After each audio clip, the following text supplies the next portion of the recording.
Welcome in. Welcome in. Happy week 2, everyone. Hopefully, you guys are having a great day whenever you watch this. This is our first look NFL DFS lineup, the cash process, as you guys have come to know it over the last few years. For week 2, I'm your host, Ben Hostler. We are here to build and talk about week 2, preview and build a first look week 2 lineup. Hopefully, you guys had a good week 1. Just to recap here at the start, it was a great week 1 for me in cash games, easy cash on DraftKings in week 1 contests. I feel like I've had pretty good success in week 1 throughout the last few years, and this year was no different. For my lineup, this is not the lineup I built on the video last week. As I always say, that is not a final lineup. That's my first look at the slate. I post my cash game core for subscribers on Sunday mornings, dfskarma.com/pricing. If you want access to that, I also share my, GPP core plays. We have other analysts that drop cores as well. And if you want access to the betting, profited over 2 units on week 1 NFL bets. Also hit a nice long shot touchdown with Allen Lazard plus 650 on Monday night. betkarma.com/pricing for that. My lineup for week 1 cash games: Anthony Richardson, Devon Achane, Rashad White, Malik Neighbors, Christian Kirk, Andre Yoshivas, Kyle Pitts, Tyreek Hill, Chargers D. Scored 142.48. Easily cashed in double ups. Won vast majority of my head-to-heads. It was a good weekend for me in week 1. Let's keep that moving into week 2. Off the top, before we dive into the week 2 slate, thank you guys for all the love you showed on the video last week. Crushed it. Over 3,000 views, over 100 likes. If you're watching the video right now, like the video, please. It helps us out a lot. If you were a first-time viewer, long-time viewer, thank you guys for tuning into that. Hopefully you guys stick around for the entire season. I do these videos every single week. And we had great viewership on the Sunday morning stream, 11 a.m. on Sundays. I go live, answer all your questions. Matt hopped on there with me, talked higher level final thoughts on the slate, answered all your questions. That's available here on this YouTube channel, on our X or Twitter accounts as well for the company. Wherever you find our content, you'll find that Sunday stream at 11 a.m. We had over 300 concurrent viewers across all platforms for that. So shout out to you guys for that as well. Hopefully you guys can tune in this Sunday as well. And a new announcement: I will be going live Monday morning at 11 a.m. on my personal Twitch channel. You can follow me on Twitch at Ben Hostler Bets, twitch.tv/Ben Hostler Bets. If you have the Twitch app, just search Ben Hostler Bets there. Drop me a follow. 11 a.m. on Mondays. I will be going live, recapping every NFL game from the day before and kind of just breaking down how things went and stuff that we can take away from those games. And it'll be up for replay on the Twitch channel as well if you can't tune in to the live stream. With that being said, it's week 2. Let's dive in. Off the top here, there are multiple free squares on this slate. I don't remember who coined the term for it. Was probably one of the OGs, Adam Levitan, somebody like that. But these prove it weeks, this is going to be a prove it week for me in terms of I'm going to play very heavily on head-to-head formats this week. And I'm going to have people prove to me that they can play the correct lineup, because just off the top of my head here, the salary is extremely loose on DraftKings. You can play anyone you want. And like I said, there's multiple free squares. So this is going to be a big week. I think it's going to be a very chalky week. I think there's going to be massive lineup trains. There pretty much always is nowadays, but this week I feel like will be very bad in that aspect because it's just the salary. It's just so loose, like what you can do with your lineup. So that's kind of my higher level thoughts on the slate. In terms of like injury stuff, we're not going to have Jordan Love for the Packers, which really doesn't affect a ton for cash games. I don't think we're going to have Christian McCaffrey, which is big. Obviously, that's one of the bigger factors on the slate. It was pretty surprising that he was inactive. Not surprising that he was inactive because he's been hurt, but just surprising because we got literally no news that he was in danger of missing that game. That about does it for the running backs, though. And then obviously at receiver, Puka Nacua out for the Rams, which is a big piece of information. I guess T. Higgins, we don't know if he's going to be playing. So that'll be another kind of late week probably situation if we figure out whether or not he's going to play. I do not think Jordan Addison will play for the Vikings. That'll be another late week situation for us to get some information on then as well. Tight end Njoku and Ferguson, both I could see. Ferguson, I think, of the two, more likely not to play. Njoku, we'll see later on in the week. But let's dive in. At quarterback, we have Lamar Jackson at the top here, 7,700. Patrick Mahomes at 7K. Anthony Richardson, 68. Dak Prescott, 67. Kyler Murray at 66. Jared Goff, 64. Burrow at 63. Jaden Daniels at 62, Brock Purdy at 6,100, and Matthew Stafford at 6K. That's the top end of pricing, but really, like I said, the pricing is very loose. You have Lamar Jackson at 7,700, you have Patrick Mahomes at 7K, and no one else is even above 7,000 in salary. So just very loose pricing here. Off the top here, I think Lamar Jackson is a great play. Looked like vintage Lamar to me, not in terms that he wasn't last year. Obviously, he's coming off an MVP award. But when I say vintage Lamar, that 16 rush attempts for 122, he kind of started just playing hero ball. The Ravens, got down, they were losing, and things broke down. He would just scramble. He made a big kind of deal out about how he felt not like overweight last year, but he just didn't feel fast. So he lost weight coming into this year. That looked like a few years ago, Lamar, to me. So at home against the Raiders, when they're pretty sizable touchdown, favorites here, 10-point favorites now, opened at 7. It's 9.5 now. The Ravens kind of are known to just destroy bad teams at home. Not saying the Raiders are the worst team in the league, but cross-country travel to Baltimore, they have a pretty decent 25 and a half team total. Seems a little light, in my opinion, for this game. I think the Ravens are going to put a big score up here, and Lamar's going to have a big game. Mahomes, not someone I typically look for in cash games just because he doesn't have the rushing upside as, Lamar or Richardson, even Kyler Murray does. But, good spot for him at home here with the highest total on the board. Chiefs and Bengals, 49 total at open, moved down to 47.5. So actually, it's not the highest anymore. Third highest total on the board. I have some kind of systemic concerns for that game. The Bengals just didn't look good. I don't know how fast the game is going to get going. So Mahomes, love him for tournaments. Probably not on my cash game radar here. I think if you're going up, you look at Lamar or you look at Anthony Richardson. Anthony Richardson had 27 DraftKings points in week 1, 6 for 56 rushing with a rushing touchdown. Only completed 9 passes, but when it goes for 212 and 2 touchdowns, that doesn't matter. He also missed Adonai Mitchell on multiple, would have been 60-yard touchdowns. So, man, I mean, he had 27, and it could have easily been 32, just if he hits on one of those. So, he's definitely in play. He's not at home, different environment going into Lambeau, but it's still warm outside. It's not cold yet, but he's on the cash game radar. Kyler Murray looked good to me running, 5 for 57. He had a great first half, kind of struggled in the second half, but this Cardinals and Rams game is one of the better on the slate with a 49 total. So he's definitely in play for me. And then Jaden Daniels at 6,200. I wanted to see it from him before I kind of jumped in. I didn't play him in cash last week. I wanted to see it. Definitely saw it. I mean, 16 rush attempts for 88 yards is definitely going to play.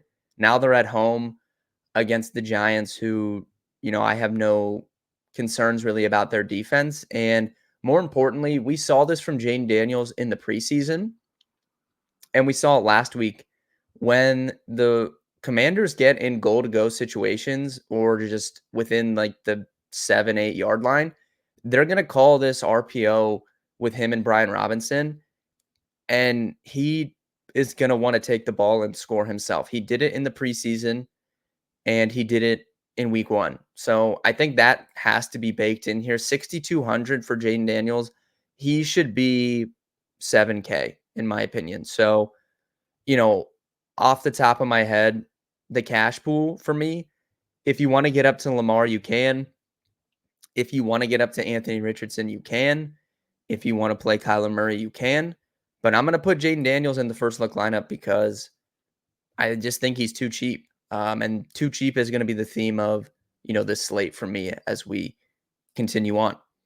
Going to the running back spot. As I said, there's multiple. Here, let's go back.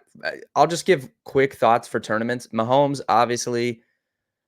Baker Mayfield, obviously for tournaments, I think's fine. Don't want to play him in cash over Daniels for 300 more, but yeah, for tournaments, fine.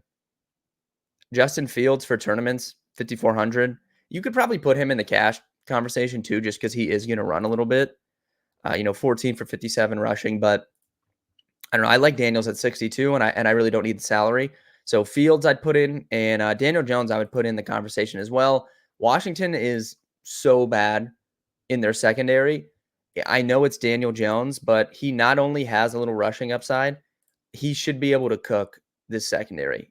Like any borderline NFL quarterback should be able to have success throwing the ball against Washington this year. And that's just my thoughts there. But going over to running back, like I said, I do not expect Christian McCaffrey to play in this game. Adam Schefter kind of echoed that on Monday night when he got ruled out. He's like, he's probably a long shot for week 2 as well. So we can just scroll all the way down here to 5,200. Given that salaries for this slate, come out before that Monday night game, Jordan Mason looked like an absolute battering ram on that Monday night game. 28 rush attempts for 147 yards at a touchdown. I mean, he looked great. So 5,200, put him in the first look lineup. We don't even need to really break that down super heavily. After McCaffrey here, who we don't expect to play, you have Jonathan Taylor at 77, Breece Hall at 74, ETN at 72, and Alvin Kamara at 7K. Kamara was pretty popular in week 1, we saw. I don't have any problems with him, but, he's a little bit more expensive, right? He was 67 in week 1, now he's 7K. The role was pretty good. He caught 5 balls for 27 yards. He did get a red zone rush that, turned into a touchdown, which is good to see. So, you could put him in there. I would put Breece Hall in the conversation. I don't know if I'll be getting up to the $7,400 range. It's a tough on-paper matchup against the Titans, but the usage is everything you want for Breece Hall in that first game. I mean, he rarely left the field. He, 6 targets, 16 rush attempts, got the touchdown. Like, the usage was very, very encouraging for me for Breece Hall. So I would put him, like, if I was going to play someone between Kamara and Breece Hall, and it's a $400 difference, I would actually probably take Breece Hall. So if you want to get up to a Breece Hall, I think you can, but I don't know if that's where I'll go necessarily in cash games this week. Isaiah Pacheco at 6,900 has to be in consideration here.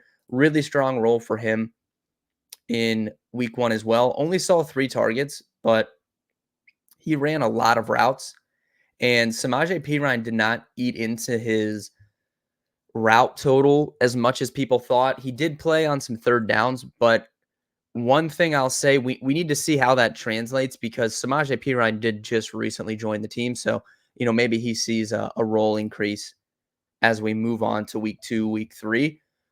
But Pacheco, the Chiefs are, touchdown home favorites here. He is 6,900, like pretty good price. So he has to be in consideration for me.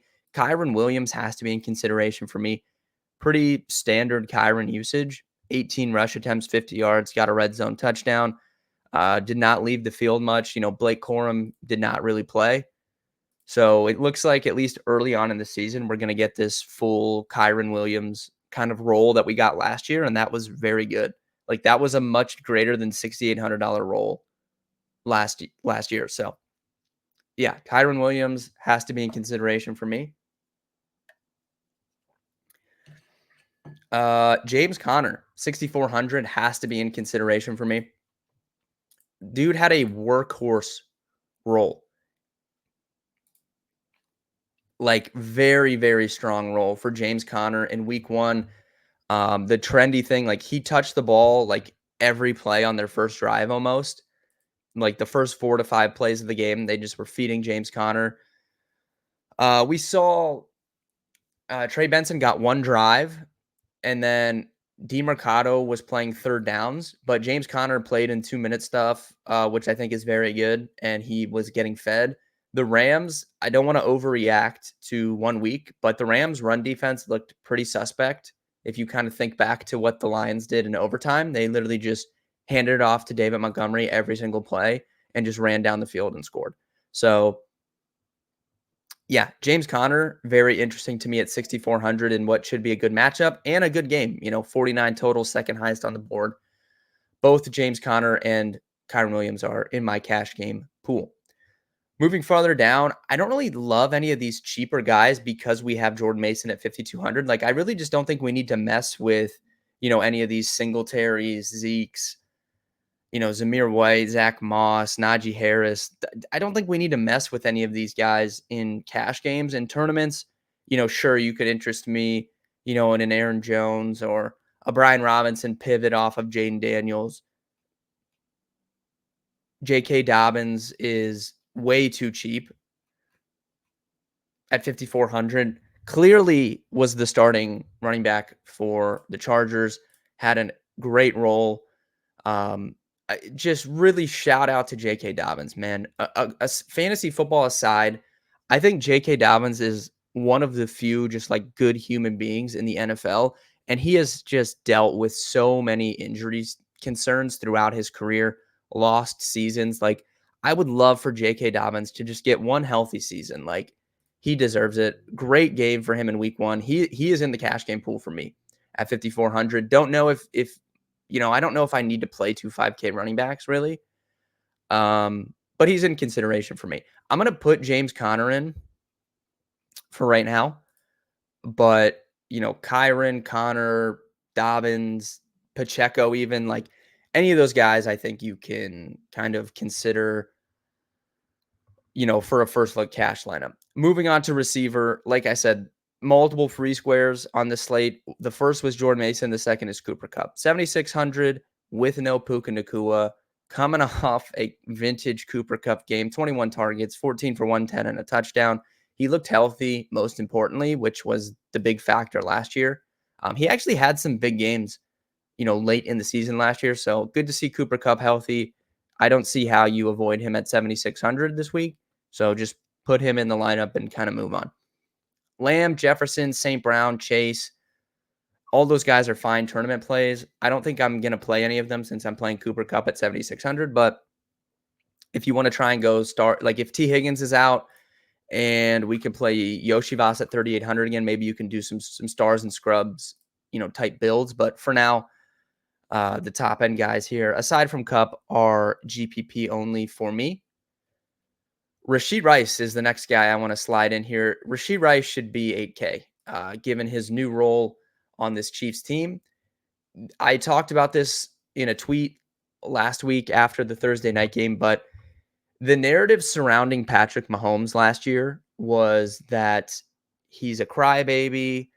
He got so good. It all went to his head. He's so annoying now. Like, that was the narrative around Patrick Mahomes. And really what I think it was he being kind of like a crybaby in certain times last year, whether it be with the refs or anything? Yeah, I can see that. But at the same time, the guy, this is one of the greatest quarterbacks of all time already. And he was out there throwing to Kadarius Toney, Marquez Valdez-Scantling, Jude, I guess they didn't have Juju last year, but just like the guy had no weapons, right? Sky Moore, like that's who he's throwing the ball to last year. It's hard if you're one of the best quarterbacks of all time, probably to not be miserable throwing the ball to those guys. They didn't let Rashid Rice really ascend until the latter half of the season. This season, they swap out Marquez Valdez-Scantling for Hollywood Brown. He's not on the field yet, but he's been practicing. they kind of have Rashee Rice in this kind of Michael Thomas-esque role where they have Xavier Worthy on the outside. They have Justin Watson on the outside. And, later that'll be Hollywood Brown. So they have so much speed on the outside that the defense has to account for. They're able to create space, and they just have Rashee Rice kind of even being more of like a younger Travis Kelce to where he can just control the middle of the field and match up with linebackers, which is going to be a mismatch. He's going to run by them and beat them every single time. So when you're telling me that, we're getting Rashee Rice in a Michael Thomas-esque role and Amon-Ra St. Brown-esque role, like Rashee Rice to me on the field looks like Amon-Ra St. Brown, but he's kind of like a better after the catch guy. Like much more of a threat with Yak with Rashee Rice than St. Brown. But I mean, we're getting St. Brown or like good version of Michael Thomas at 6,700. I'm going to play that. He should be more expensive. He should be up in this 75, 70. Like he should be the same price as Mike Evans and he's 6,700. Well, so why would we not be playing him in cash games? So plug him in there. Chris Godwin, 6K. The Bucks offense looked great. Again, they're playing like the worst secondary in the league, so I want to take it with a grain of salt, but they looked great. I was really high on Chris Godwin having a good season this year with more slot snaps, and that kind of checked out in week 1. Coming into week 1, I was not expecting to be on Mike Evans. If you guys read my content later in the week or watched the Sunday stream, I ended up being really heavy on Mike Evans, and that worked out as well. But Chris Godwin at 6K, seems pretty affordable for me for cash games. And then Malik Neighbors at 5,900. I mean, why did this guy's price not move? I know he only had 11.6 DraftKings points, and I know that Wan'Dale Robinson was probably more involved than people thought. But who are they matching up against? Washington, who I just said is like the worst secondary in football, one of the worst. And if you look at like kind of the analytics, I don't remember who had the tweet, so I'm sorry. Actually, let me see if I can just find it real quick here, because I don't want to just like quote something that obviously is not mine. So I don't remember who had this tweet, but it was kind of breaking down the EPA of when Daniel Jones targeted Malik Neighbors versus any other player on the New York Giants. Right here. Oh, this was from Hayden Winks. So shout out to Hayden Winks here. Plays to Malik Neighbors plus 4.1 EPA. All other Giants plays minus 20.7 EPA. So yeah, Malik Neighbors, I'm not worried about that week 1 performance. And he is going to go right back. I played him in cash last week against Washington. He's going right back in the cash lineup for me this week. So yeah. Outside that though, let's go down cheaper here and just talk about some guys that I think are viable. If Jordan Addison's out, maybe you could talk me in. Obviously, Justin Jefferson is still there, and he's going to be the alpha. But, you maybe could talk me into a value Vikings player. I don't know. I'll think more on that. Greg Dortch, again, I liked him last week. I said on the Sunday stream he could catch 6, 7 balls. He caught 6 balls. He's not going to run down the field really. So, he's not going to be like a deep threat, but he's going to have a pretty high volume role in this offense, I think, right now. So, Greg Dortch, you could interest me. 4,600, probably a little too much though, for cash games. Moving down farther there, I just don't see anyone really. If T. Higgins is out, I will be playing Yoshi Voss at 3,800. So I'll just say that right now. Yoshi Voss had a 100% snap. He ran a route on every single one of Joe Burrow's dropbacks last week. So he should be higher priced, assuming Higgins is out. If we knew Higgins was out when this pricing came out, I could say he could probably be like a 5K guy. So if T. Higgins gets ruled out, I will be playing Yoshi Voss again at 3,800.